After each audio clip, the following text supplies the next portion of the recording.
ರಕ್ತ ಪಿಪಾಸು ರಾಣಾನನ್ನ ಅಮೆರಿಕಾದಿಂದ ಭಾರತಕ್ಕೆ ಎಳೆದು ತರಲಾಗಿದೆ.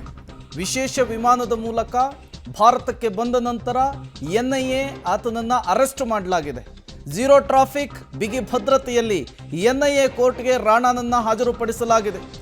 ರಾಣಾನನ್ನ ಎನ್ಐಎ ಟೀಮ್ ಕರೆದುಕೊಂಡು ಬಂದಿರುವಂತಹದ್ದು ಬಿಗಿ ಭದ್ರತೆಯಲ್ಲಿ 14 ದಿನ ಕಸ್ಟಡಿಗೆ ಎನ್ಐಎ ಟೀಮ್ ಕೇಳಿದೆ ಅನ್ನೋದು ಗೊತ್ತಾಗ್ತಾ ಇದೆ.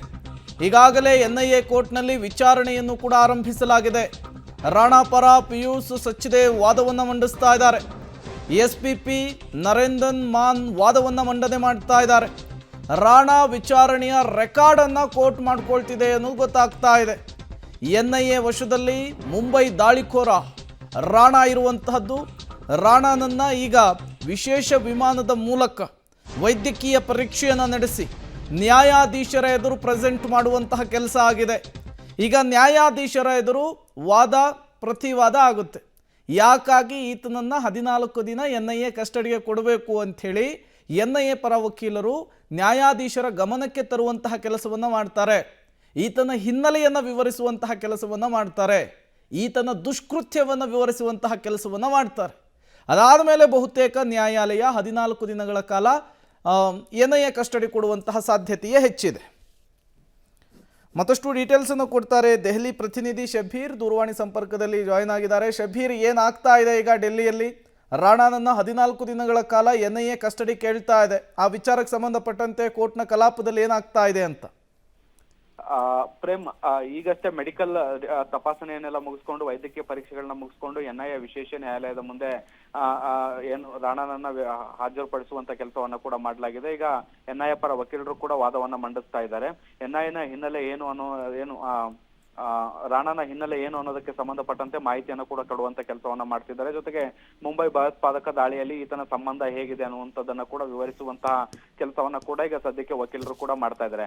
ಜೊತೆಗೆ ಮುಂದೆ ಬೇರೆ ಬೇರೆ ಈ ಒಂದು ಪ್ರಕರಣದಲ್ಲಿ ಇನ್ಯಾರ ಪಾತ್ರಗಳಿದಾವೆ ಅನ್ನುವುದಕ್ಕೆ ಸಂಬಂಧಪಟ್ಟಂತೆ ಮಾಹಿತಿಯನ್ನ ಕಲೆ ಹಾಕಬೇಕಾಗಿದೆ, ವಿಚಾರಣೆಗೆ ಒಳಪಡಿಸಬೇಕಾಗಿದೆ.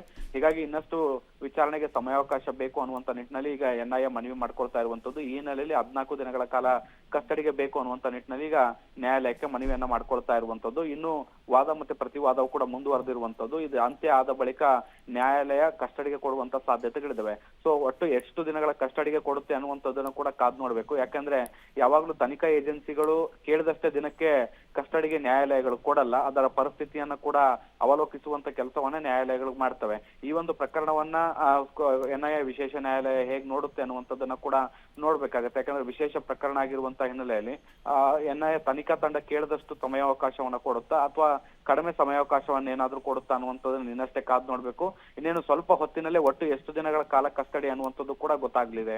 ಪ್ರೇಮ್, ಶಬೀರ್, ಈಗ ಎನ್ಐಎ ಕಸ್ಟಡಿ ಕೊಡೋದಂತೂ ನಿಶ್ಚಿತ. ಎನ್ಐಗೆ ಕಸ್ಟಡಿಗೆ ಕೊಟ್ಟ ನಂತರ ಈತನನ್ನು ಸೂಕ್ತ ಭದ್ರತೆಯಲ್ಲಿ ಕರೆದುಕೊಂಡು ಹೋಗೋದಕ್ಕೆ ಯಾವ ರೀತಿಯ ಪ್ಲಾನ್ ಆಗಿದೆ, ಜೊತೆಗೆ ಅಲ್ಲಿ ಜೈಲಿನಲ್ಲಿ ಯಾವ ರೀತಿಯ ಸಿದ್ಧತೆ ಆಗಿದೆ ಅಂಥೇಳಿ ಹೇಳಿ ಕೇಳಿ ಈತ ಸಾಮಾನ್ಯ ವ್ಯಕ್ತಿಯಲ್ಲ, ಮೋಸ್ಟ್ ವಾಂಟೆಡ್ ಟೆರರಿಸ್ಟು. ಈತನಿಂದ ಸಾಕಷ್ಟು ವಿಚಾರವನ್ನು ಹೊರತರುವಂತಹ ನಿಟ್ಟಿನಲ್ಲಿ ಎನ್ಐಎ ಪ್ರಶ್ನೆಗಳನ್ನು ರೆಡಿ ಮಾಡ್ಕೊಂಡಿದೆ, ವಿಚಾರಣೆಯನ್ನು ನಡೆಸೋದಕ್ಕೆ ಸಿದ್ಧತೆ ಮಾಡ್ಕೊಂಡಿದೆ. ಅದಕ್ಕೆ ಹೇಗಿದೆ ಸಿದ್ಧತೆ ಅಂತ? ಪ್ರೇಮ್ ನೋಡಿ, ಈಗಾಗಲೇ ಬುಲೆಟ್ ಪ್ರೂಫ್ ವಾಹನವನ್ನ ಸಜ್ಜು ಮಾಡಲಾಗಿರುವಂತದ್ದು. ಪಾಲಮ್ ಬೇಸ್ ನಿಂದ ಎನ್ಐಎ ವಿಶೇಷ ನ್ಯಾಯಾಲಯಕ್ಕೆ ಹೇಗೆ ಕರೆತರಲಾಗಿತ್ತು ಅದೇ ಮಾದರಿಯಲ್ಲಿ ಈಗ ಎನ್ಐಎ ಕಚೇರಿಗೂ ಕೂಡ ಕೊಂಡೊಯ್ಯುವಂತ ಸಾಧ್ಯತೆಗಳಿದಾವೆ. ಈಗ ಕೋರ್ಟ್ ಯಾವ ರೀತಿಯಾದಂತ ನಿರ್ಧಾರವನ್ನ ತೆಗೆದುಕೊಳ್ಳುತ್ತೆ ಅನ್ನುವಂತ ನೋಡ್ಬೇಕು. ಎನ್ಐಎ ಕಸ್ಟಡಿಗೆ ಕೊಟ್ಟಂತ ಸಂದರ್ಭದಲ್ಲಿ ಅಧಿಕಾರಿಗಳು ಎನ್ಐಎ ಕಚೇರಿಗೆ ಆತನನ್ನ ಕರೆದೊಯ್ಯುವಂತ ಸಾಧ್ಯತೆಗಳನ್ನ ಕೂಡ ನಾವು ನಿರೀಕ್ಷೆ ಮಾಡಬಹುದು.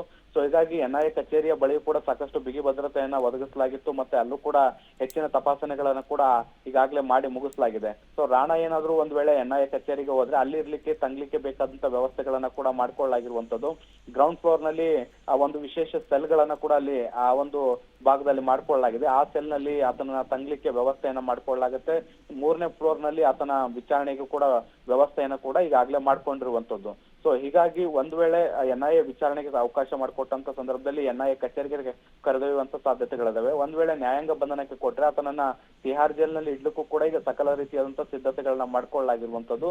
ಸೊ ಬುಲೆಟ್ ಪ್ರೂಫ್ ವಾಹನಗಳಲ್ಲಿ ಎಸ್ಕಾರ್ಟ್ ಸಮೇತ ಆತನನ್ನ ಕೊಂಡೊಯ್ಯುವಂತ ಸಾಧ್ಯತೆಗಳು ಕೂಡ ಇದಾವೆ. ಓಕೆ, ಥ್ಯಾಂಕ್ ಯು ಶಬೀರ್ ತಮ್ಮೆಲ್ಲ ಮಾಹಿತಿಗಾಗಿ.